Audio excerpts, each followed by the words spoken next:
En el derecho penal, a continuación, describiremos conceptos con el fin de entender de mejor manera los elementos, principios y características que lo integran.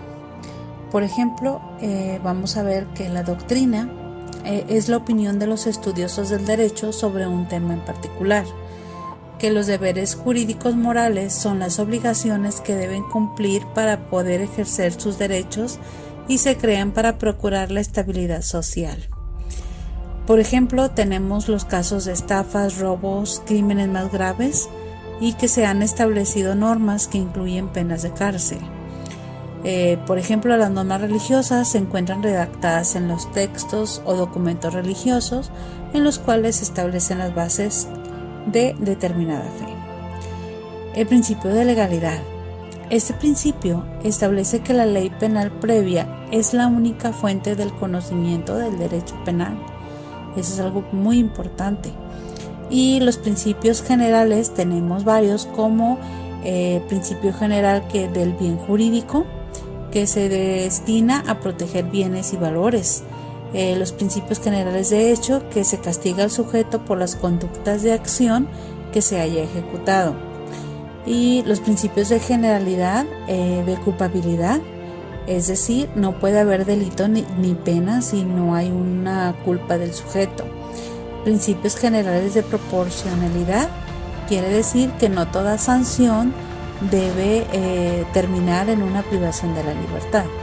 Y principios generales de la irretroactividad de la ley, es decir, se busca proteger a los ciudadanos de que se les pueda sancionar de manera posterior por un acto que cuando fue realizado no estaba prohibido. Principios generales de presunción de inocencia, es decir, que toda persona es inocente hasta que se muestre lo contrario. Y principios generales de carga de la prueba, el deber que tiene el Estado a través de sus órganos para probar la culpabilidad de los acusados. Luego vemos el derecho natural, que son derechos inviolables e intangibles que sirven de límite al poder de los gobernantes y que están obligados a reconocer, por ejemplo, el derecho a la vida, a la libertad. Esos derechos son universales, además de anteriores y superiores a cualquier otro ordenamiento jurídico. Las normas de conducta, por ejemplo, también tenemos que son prescriptivas, es decir, mandan un comportamiento por la persona. Es decir, por ejemplo, en una empresa, pues se manda a los empleados que tienen que traer puestos su uniforme para que puedan trabajar. Las normas morales es la conducta aceptada por una sociedad en donde se vive. Nacen de costumbres y hábitos de la sociedad. La norma religiosa, es decir, que la persona debe de cumplir ciertas normas para agradar a Dios, tienen origen en Dios y este es quien las impone. Normas sociales son un grupo de reglas y disposiciones por una sociedad, es decir, va a depender de la conducta de los individuos, incluyen valores, costumbres, tradiciones. Algo importante que pasó fue en el año 1871, donde se promulgó el primer Código Penal mexicano. Tenemos también el concepto de pena, que es un castigo, una sanción que establece la ley para mantener el orden jurídico. Y pues es la principal consecuencia de una conducta delictiva. Y penitencia es cumplir con la pena impuesta.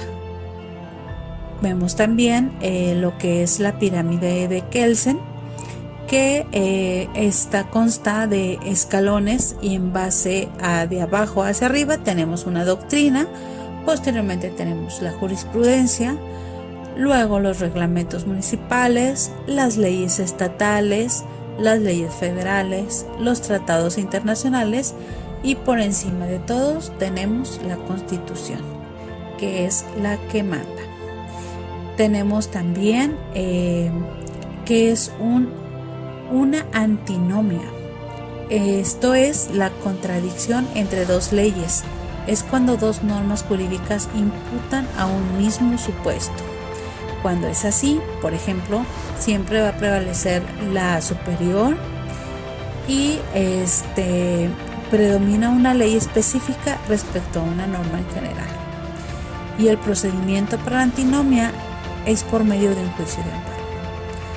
Y por último vemos que la tentativa es la intención de cometer un delito, pero este se ha interrumpido por causas ajenas a la voluntad de la persona.